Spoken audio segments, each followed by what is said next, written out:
ወዳችሁ ፈቅዳችሁ ለምትከታተሉኝ እጅግ አርጌ አመሰግናለሁ። ሰላም፣ ፍቅር፣ አንድነት አብዝቼ ለእናንተ ተመኘሁላችሁ ማለት ነው።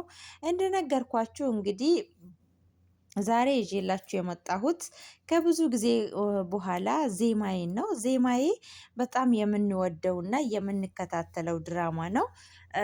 ያው በመሃል መሃል ቢያቋርጡትም በጣም ግን ደስ የሚል ድራማ ነው ማለት ነው።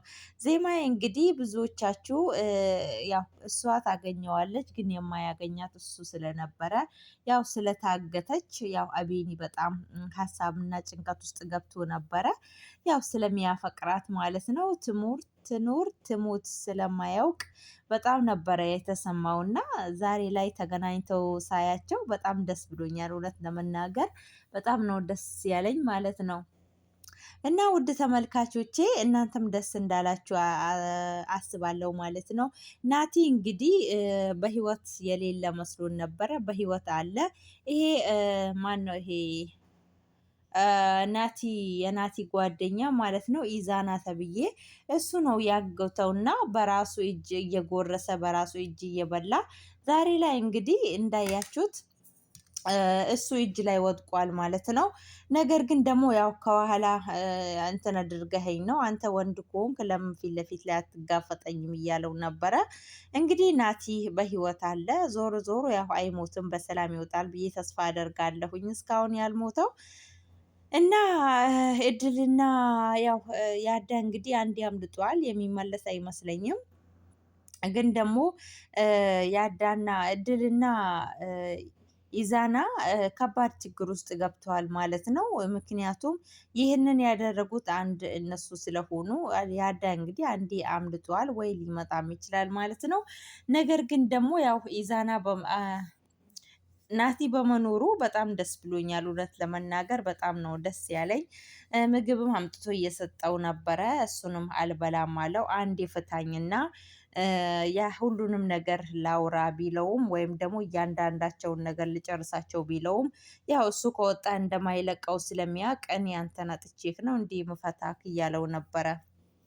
ምክንያቱም አይለቀውም ማለት ነው። ይሄንን ያደረገኝ ደግሞ እኔ ፈልጌው አይደለም ሰው አስገድዶኝ ነው። ማን ያስገደደ ሲለው እንዳለ ጓደኞቹን ወይንም የሚያውቃቸውን ሰዎች ነበር የነገረው። ዜማም እንዲሁም አቤኒ እንዲሁም ኢዛና አልኳችሁ ያዳ እንዲሁም ደግሞ እድል ይህንን ነገር እንዲያደርግ እንዳስገደዱት ነገረው ማለት ነው። እንዴ ዜማዬ ይህን ነገር ፈጽሞ አታደርግም ቢለውም አድርገዋለች እንግዲህ ያለው ማለት ነው። እሺ ፍታኝና እያንዳንዳቸውን የእጃቸውን ልስጣቸው ቢለውም አይ እኔ እኮ ባላውቅህ ነበር የሚቆጨኝ፣ ምክንያቱም ከለቀቀው እንደማይተው ስለሚያውቅ ነው እንደዛ እያለው ነበረ ማለት ነው።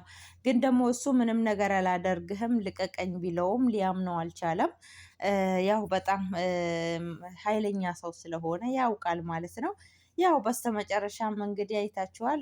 ዜማዬንም ቢሆን ትገላታለህ እንዲህ ቢለው አዎ አይ ዜማማ ስለምትወዳት አትገላትም እያለው ነበር። እኔ ለፍቅር ብዬ በተንበረከኩት እሷ ይሄን በደል ካደረገችብኝ ምንም አይነት ነገር ርህራሄ አይኖለኝም ነበር እያላት የነበረው።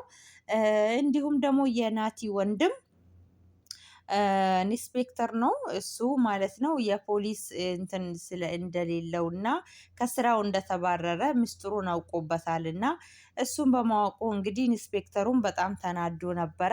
መጨረሻው ምን እንደሚሆን አናቅም ማለት ነው። ግን ደግሞ ዋናው የመጣሁላችሁ ደስ ያለኝም ነገር ዜማይና አቤኒ በመገናኘታቸውና ናቲ በመኖሩ በጣም ደስ ብሎኛል። ምክንያቱም ደስ የሚል ቪዲዮ ይዘው እንደሚመጡ እንዲሁም ቶሎ ቶሎ እንደሚለቁልን ተስፋ አደርጋለሁ ማለት ነው። ውድ ተመልካቾቼ እናንተም እንደወደዳችሁት አስባለሁኝ። ዜማዬ እንግዲህ በጣም የሚወደድ ድራማ ነው። እኔ በበኩሌ ከአንድ ጀምሬ ነው የምከታተለው እና በጣም ደስ ይለኛል። እንግዲህ ያው ከአሁን በኋላ ቶሎ ቶሎ በደንብ ጥሩ ጥሩ ቪዲዮ ይለቁልናል ብዬ አስባለሁኝ። ውድ ተመልካቾቼ ያው ዜባይና አቤኒ ፍቅር ላይ ናቸው ማለት ነው። ፍቅር ላይ ናቸው። የዛኔ የናቲ የአቤኒ ጓደኛ ሄዷል። ምክንያቱም ከዚህ ነገር ለትንሽ ጊዜ ራሴን ደበቅ ላድርግ ብሎ ሄዶ ነበር። እስካሁንም ድረስ አልመጣም ማለት ነው። የማን ነው የኑሃ ወንድም ደግሞ ያው ማንን ነው ናቲን እድልን አረ ይሄ ማን ነው አቤኔን ሊያግተው እያሰቡ ነው ማለት ነው። እስቲ መጨረሻው ምን እንደሚሆን አብረን እናያለን። ግን አቤኔን ካሁን በኋላ ባይነኩት በጣም ደስ ይለኛል። ምክንያቱም በቃ አሁን የራሳቸውን ህይወት ቢኖሩ በጣም ነው ደስ የሚለኝ። ያው በቀጣይ ምን እንደሚለቁ አብረን እናያለን። ዋና የመጣሁበት ነገር ዜማና አቤኔ ስለተገናኙና ናቲ በህይወት ስላለ በጣም ደስ ስላለኝ ቪዲዮ ልስራላችሁ ብዬ ነው። እናንተም ደስ እንደሚላችሁ ተስፋ አደርጋለሁኝ። እስቲ ሰብስክራይብ አድርጉኝ፣ ዋንኪ ያስገቡኝ ማለት ነው። ውድ ተመልካቾቼ ዋንኪ ያስገቡኝ፣ እስቲ 1000 ያስገቡኝ። ቪዲዮንም በቅንነት እስከ መጨረሻው ድረስ ይውልኝ እላችኋለሁኝ። ወዳችኋለሁ፣ አከብራችኋለሁ።